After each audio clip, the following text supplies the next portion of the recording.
According to legend, Artemisia was the first medicine used by the early Greeks thousands of years ago.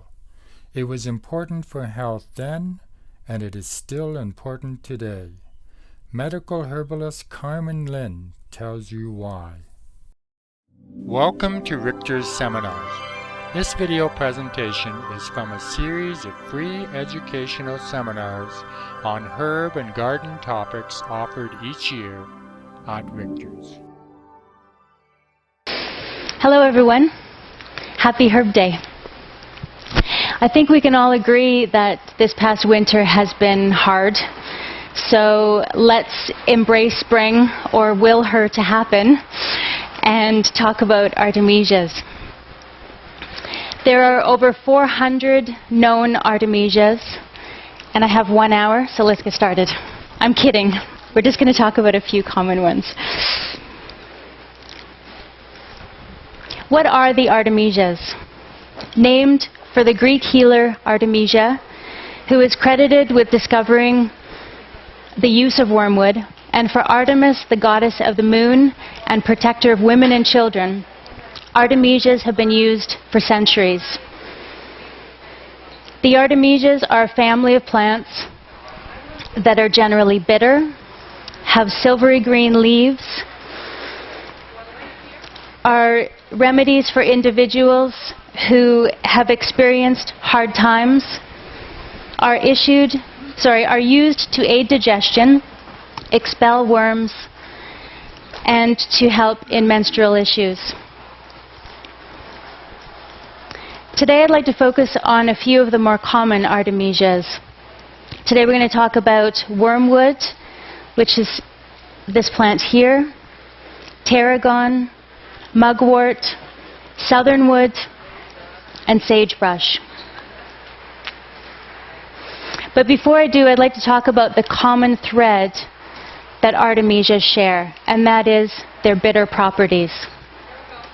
In the diet, we generally have 4 tastes: sweet, salty, sour, and bitter. And none of them are more fascinating than bitter. It is a flavor despised by most, and even the word itself is used to describe feelings of pain or difficult to bear. Yet it is also a flavor used in cultures the world over to strengthen digestion, build vitality, and to cleanse the body. We are hardwired for this bitter taste. It is unfortunate then that our modern diets have all but erased the bitter properties, the bitter tasting plants that our ancestors have considered so fundamental to their health. They incorporated bitter greens, bitter roots, bitter barks. In fact, much of the food growing in the wilds has a slight bitterness to it. Quinoa, for example, in its natural state, was bitter, but has been refined, and the bitterness has been removed before it reaches our plates. More often than not, we're drawn to the salty and sweet tastes. Refined flour and sugar are the go-to foods for a lot of people. Just check the yearly sales of potato chips and sweet pastries. Bitters reduce our craving for sweet. Many modern conditions such as gas, bloating, constipation, lack of absorption of nutrients in our food, gastric reflux, elevated cholesterol, and diabetes mark an indication of a deficiency in bitterness in our food. Many people may not be familiar with using bitters. Where do you find them? In a herb shop, in a natural food store, Richter's greenhouse, in your garden, and in the liquor store. Bitter liqueurs are in abundance, from chartreuse, vermouth, Benedictine, Alpen bitters, Averna, Agathosma bitters, and Campari, just to name a few. Bitters have been used by humans for thousands of years, and are in our foods like fresh dark leafy greens, Brussels sprouts, endive, lettuce, dark chocolate, coffee, orange peel, and many more. Bitters stimulate the appetite and increase the acid production in the stomach to a healthy level. They assist assimilation, meaning they help us to absorb the nutrients in our food. A lot of people feel that they eat well, but they don't necessarily feel well, and it may be because they're not absorbing the lovely nutrients that they're putting in their body. Bitters can change that. They reduce fermentation in the intestines. They aid the liver in detoxification. They increase the flow of bile that helps us digest fats. And in case that wasn't enough, they also help us regulate blood sugar levels. As you can see, these bitters are incredibly important plants. Digestion isn't often affected only by physical issues. Emotions like fear, anxiety, can slow the digestion as they stimulate the nerves that supply the digestive tract. Animals naturally gravitate to bitters if they're experiencing stomach upset.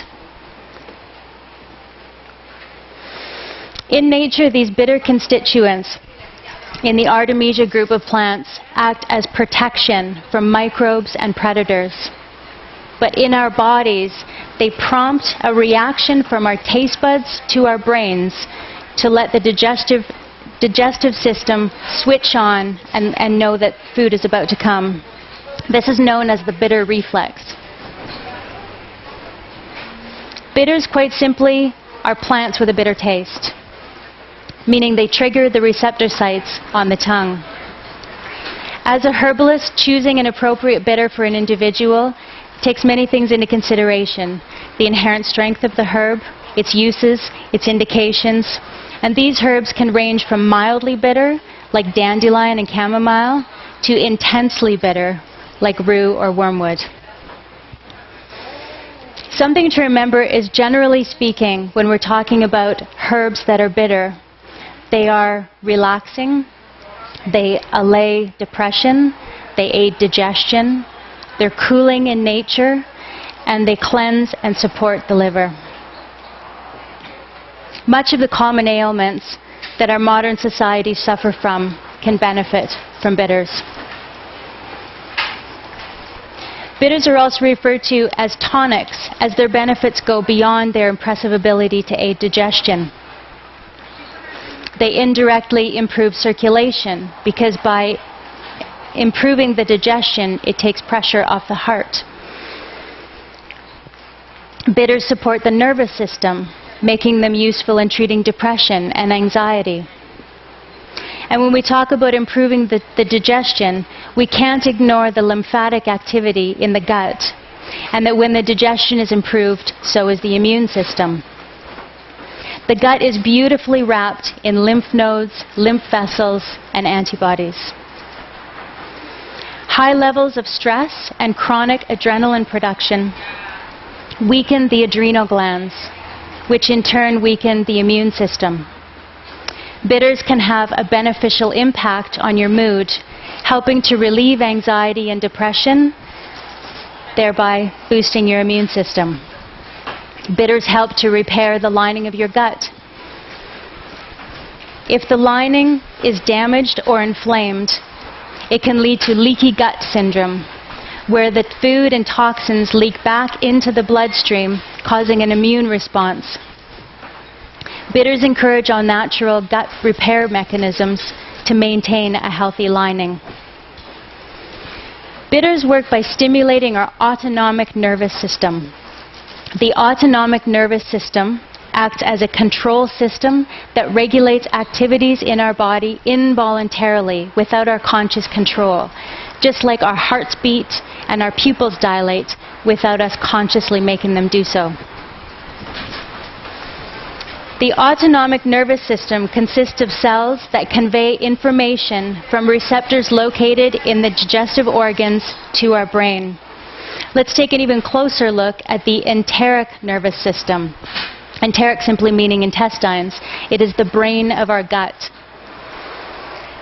It consists of 100 million neurons, or nerve cells, that cover most of the length of our digestive tract, from our esophagus to our anus.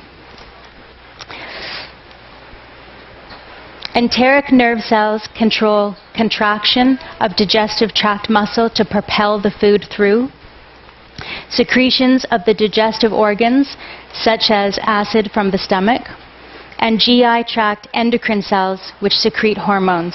Hopefully that wasn't too much of a mouthful. You still with me? Bitter herbs work the instant they make connection with our tongue by triggering a response in the bitter receptors at the back of the tongue. We each have approximately 9,000 chemoreceptors on the perimeters of our tongue. Children, it's the whole of the tongue. This initiates the bitter reflex, where a special hormone is released into the bloodstream, increasing production of gastric juices from the stomach and pancreas, and bile from the liver into the small intestine. When ingesting bitter herbs, the bitterness must be tasted. We can't camouflage it with orange juice or something else to make it more palpable. They have to be tasted. To sweeten them is to nullify their effect. They also can't be put into capsules and taken. They must be tasted. Bitters stimulate the flow of digestive juices from the mouth, stomach, pancreas, and liver, aiding in efficient breakdown of food and digestion. Let's delve into the physiology of bitter taste. Bitters are generally taken 15 to 30 minutes before a meal. You take the bitter, it connects with the bitter taste buds at the back of the tongue, at which time your appetite is increased, the saliva enzymes are ready to break down carbohydrates, and the hormone gastrin is released. An increase in appetite may not always be wanted, but in conditions like anorexia nervosa or convalescence, it's very useful. The digestive system has now been excited and kicks into gear. Gastrin stimulates the production of hydrochloric acid in the stomach, which breaks down protein, destroys harmful microbes that you may have ingested in your food, and enhances the bioavailability of minerals such as calcium. Believe it or not, more people are low in this acid than have too much. This is because of stress, especially chronic stress, and aging. A deficiency of hydrochloric acid contributes to poor nutrition and is also associated with certain conditions like arthritis, asthma, eczema, psoriasis, and gallbladder disease. The smooth muscle of the stomach contracts, increasing the rate at which it empties, and the sphincter of the esophagus contracts, preventing the acid contents of the stomach to rise, causing heartburn. The liver, located in the upper right abdomen, nicely protected by the rib cage, is an extremely active organ with over 500 functions. One of these functions is to produce bile. Bile is necessary for the emulsification and breakdown of fats and the absorption of fat-soluble vitamins A, D, and E. Healthy bile flow helps rid the liver of excess toxins, prevents gallstones from forming, and lubricates the intestines, making it easier to pass the stool. Once the bile is produced, it's stored in the gallbladder, located up and behind the liver. When you eat fats, the gallbladder secretes the bile into the duodenum or the small intestine, and the fats are broken down to be utilized by the body. Bitters can help regulate the production of insulin in your pancreas. This can prevent spikes and lows in your blood sugar that can cause changes in your mood and energy levels. For this reason, diabetics need to take care when taking bitters, or they may change their blood sugar balance. That said, under the care and supervision of a herbalist or other healthcare practitioner, bitters may play an important role in the treatment of non-insulin dependent diabetes. Bitters stimulate peristalsis, the muscular contraction that keep food pushing along through the digestive system. Some bitters are gentle laxatives that help in mild constipation. Bitter herbs are not meant to serve as a lifelong replacement for normal digestive tract function, but they can be extremely useful in the short term for improving digestion. Not only do bitters improve digestion on the day, but over time they tone the digestive organs.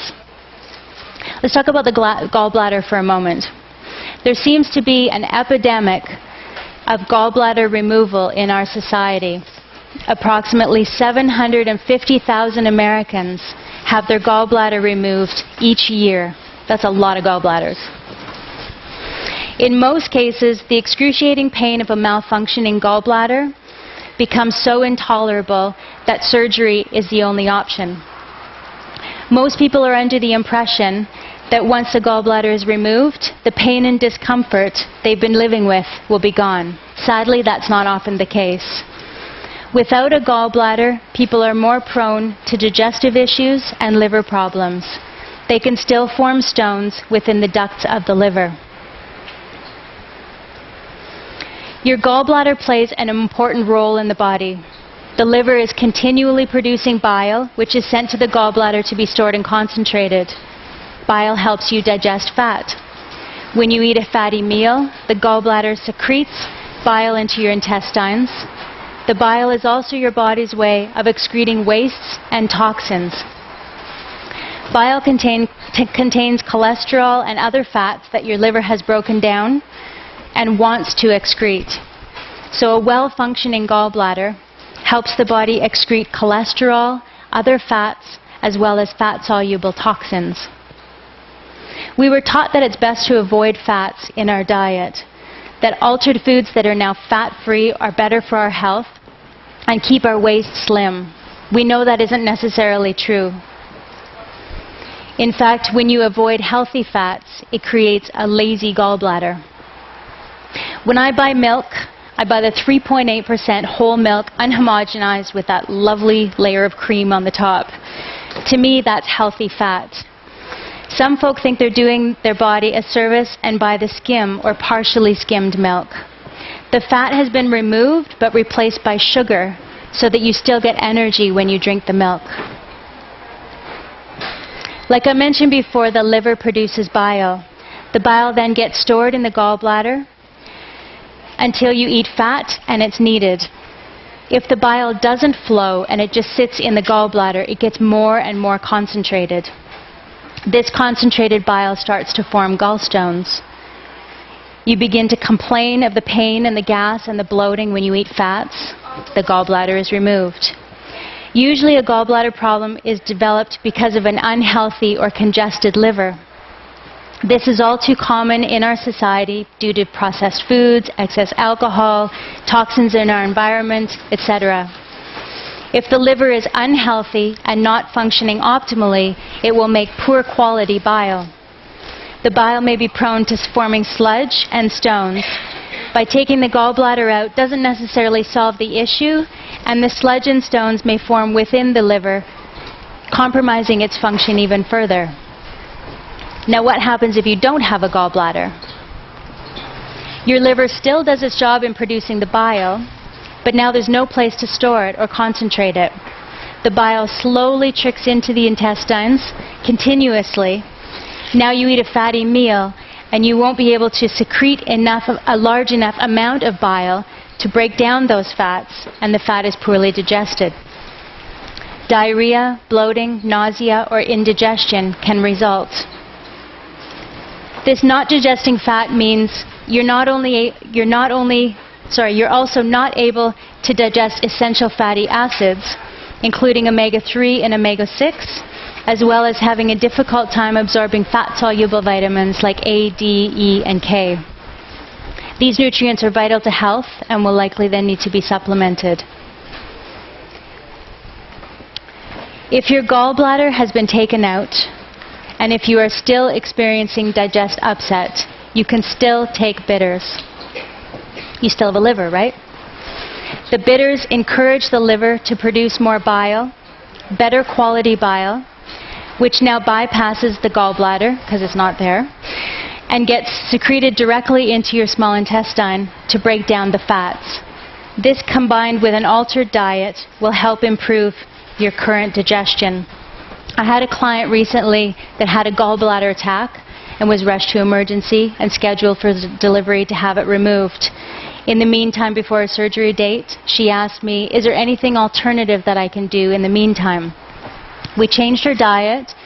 I gave her some bitter herbs, and about 6 weeks later, right before her surgery, she asked, can I have one more ultrasound just to see if anything has happened? To the doctor's amazement, all of the gallstones were gone, including the one that was potentially blocking the bile duct. In the event that you have GERD, or gastroesophageal reflux disease, it is a common thought that GERD is a result of too much stomach acid, when in fact it's caused by too little stomach acid and creating bacterial overgrowth in the stomach and intestines. Successful treatment is based on restoring adequate stomach acid production and eliminating this bacterial overgrowth. Last but not least, we're all familiar with the sympathetic nervous system, our fight or flight response. Bitters before bed stimulate the parasympathetic nervous system, which is our rest and digest response. So if anyone has had a large, rich meal, you take bitters right before you go to bed, you're going to have a better sleep. Bless you. The Artemisias contain the constituent sesquiterpenes, which give them their bitter character.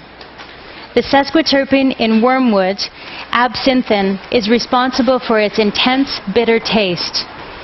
The Latin name for wormwood is Artemisia absinthium, absinthium meaning without sweetness. Wormwood is one of the bitterest tastes known. In fact, it can be tasted at a dilution of over 10,000. It was likely, you can even just pinch the wormwood and you can smell the bitter. Wormwood is of the Asteraceae family, or daisy family. It is native to Europe and Asia, though widely naturalized in North America. Wormwood is found in deserted areas and flourishes around old walls, broken foundations, and unused pastures. Herbalist Matthew Wood says, it's one of nature's promises that out of devastation, life will spring up anew. Wormwood is mentioned in the Bible as a metaphor for harsh, bitter experience, and Shakespeare calls it the most bitter herb. Wormwood has traditionally been used to treat a wide range of conditions, from indigestion to depression, many of which have been validated by science. Where there is a deficient quantity or quality of gastric juices, it is helpful in indigestion. It is used to clear bad breath, and as its name implies, wormwood is an excellent remedy to expel parasitic worms, a more common issue before refrigeration. It's used to relieve heartburn, indigestion, liver congestion, loss of appetite, and stomach disorders resulting from insufficient production of the stomach acid. Wormwood is also known for its contribution to certain liqueurs and aperitifs. A martini or Manhattan wouldn't be complete without the addition of wormwood in the form of vermouth. Wormwood adds the bitter taste to vermouth, absinthe, Averna, chartreuse, and many more. It is documented that painter Van Gogh enjoyed wormwood in the form of absinthe. Maybe a little too much. There are varying opinions on how to take wormwood.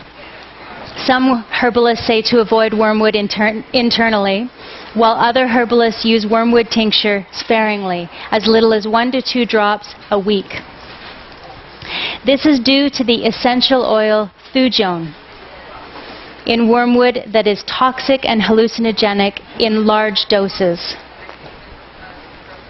Some consider this to be a problem only with the distilled high ethanol beverage, absinthe.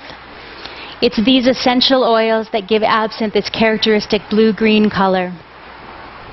The therapeutic use of the whole plant of wormwood, taken in tincture form or a light infusion, contain relatively little thujone, as these properties deteriorate when they're heated. Thujone is also found in cedar, tansy, rosemary, and sage. Artemisias have been used in alcoholic beverages for a long time. Before vermouth, fortified wines or wormwood steeped in wine was common in the 15th century in Europe.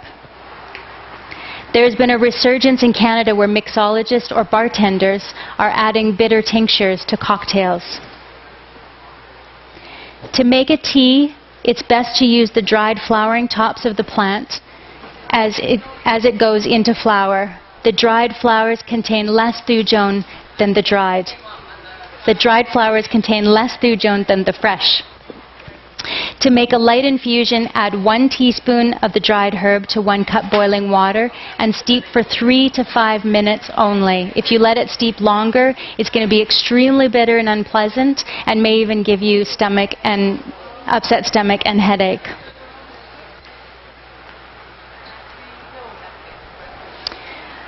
Wormwood is generally not taken more than 4 to 5 weeks at a time, and wormwood is not to be used in pregnancy or nursing. Tincture dosages range from 1 ml to smaller amounts or even drop doses. Some herbalists use 1 drop a week to remedy depression with good results. When you take a tincture, it's best to dilute it in a little bit of water first before putting it directly on the tongue. The flowering tops and leaves are thought to be vermifuge, or expel parasitic worms, and anti-malarial, while the bottom leaves are considered opening, diaphoretic, which increases sweating, and diuretic, which increases urination.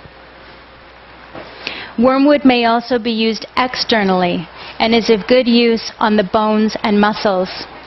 Wormwood is a cousin of arnica and may be used on bruises, sprains, painful joints, rheumatism, broken bones, bursitis, skin rashes, to name a few.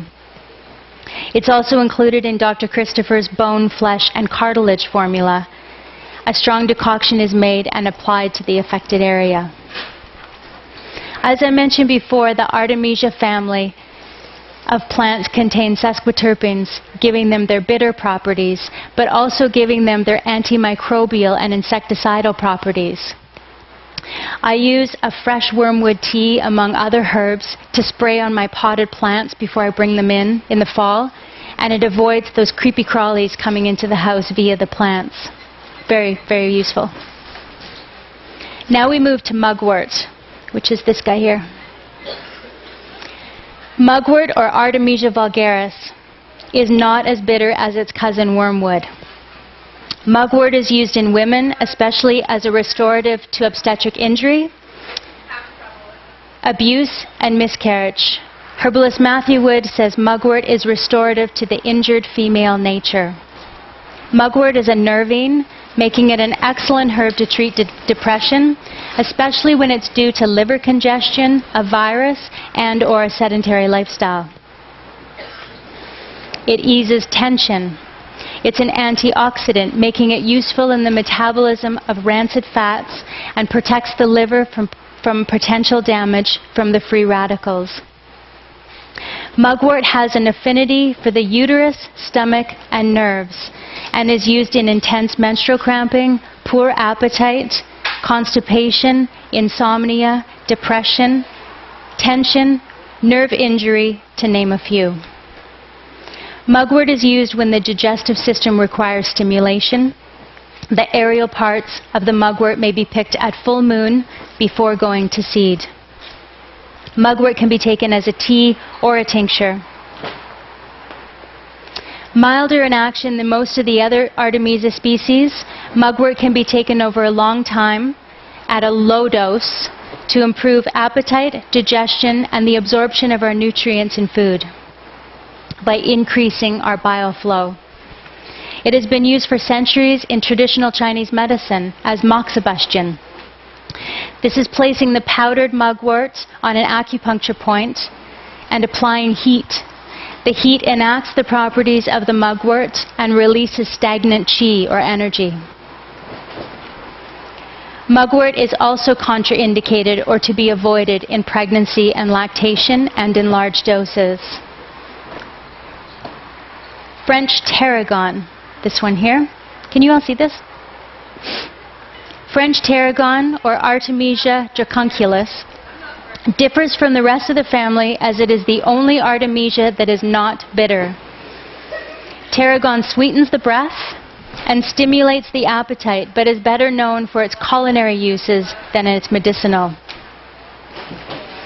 Tarragon has a subtle licorice taste, more pronounced when fresh, and is excellent in many dishes, my favorite being fish. It also makes a lovely vinegar and is a great addition to green tea. Tarragon is native to Russia, Asia, and the Himalayas, but is now cultivated in gardens around the world. The aerial parts are picked in summer. From a pharmaceutical perspective, the most important sesquiterpene, artemisinin, is the anti-malarial quality of Artemisia annua, or sweet Annie. This herb is widely used in Europe, but also has a long history of use for treatment of fevers and malaria in China. For treatment of malaria, the tincture of sweet Annie is taken.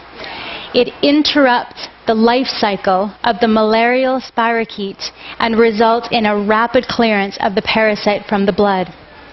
The herb is also used for relieving the alternating fevers and chills found in malaria. The leaves and immature flowers, without the woody stems, are harvested in summer and may be used fresh or dried. This herb can also be used in heat stroke.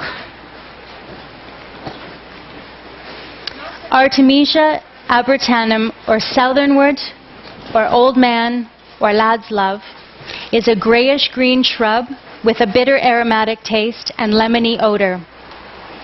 Like the other Artemisias, it is useful in menstrual issues and used to expel worms in children under the supervision of a herbalist or other health practitioner. It is a digestive stimulant having nervine or relaxing properties. Externally, it is used to ease pain and disperse swellings.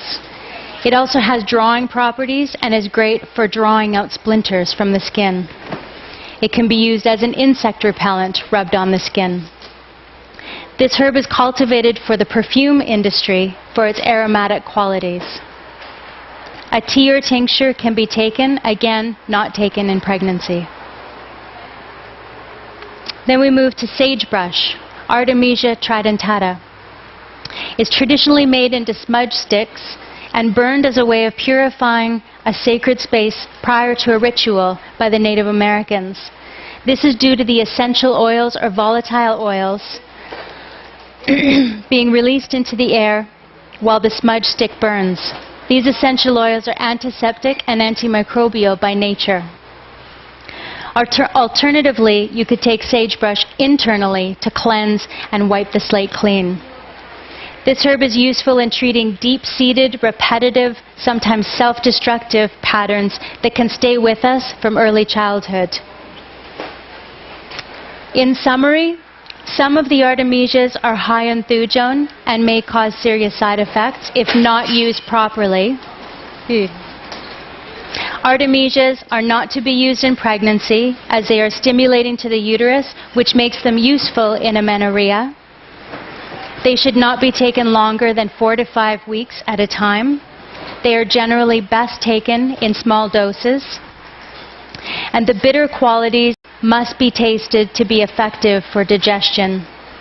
It's best to consult a herbalist or other healthcare practitioner for using bitters for non-insulin dependent diabetes or other health concerns. Herbs are not to be feared, they are to be respected. Get to know them. Exercise caution when using them. Just as you would seek advice for your car or your finances or your home, also seek the advice of a herbalist or other healthcare practitioner for your health. We talked about bitters and how they act via our taste buds on the tongue, which increase the secretion of saliva and digestive juices to improve digestion function.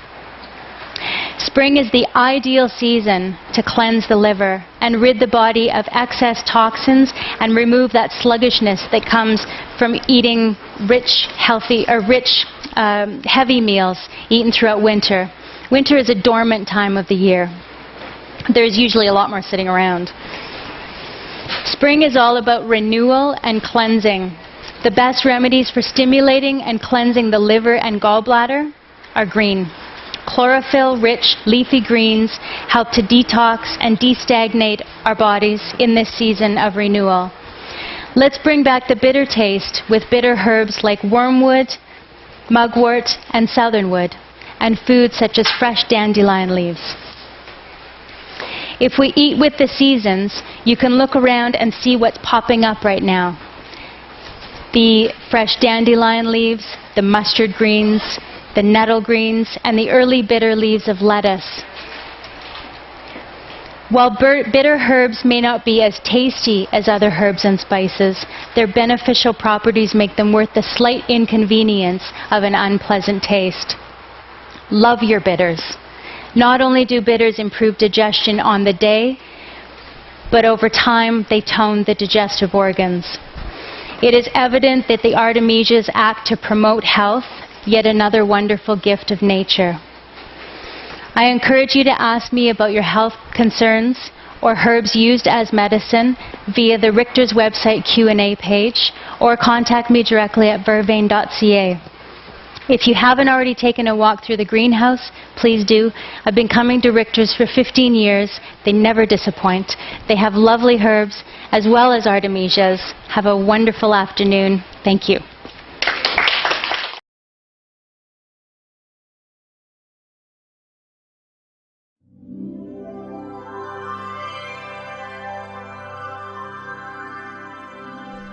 At Richters, it's not just a garden, it's a whole new world.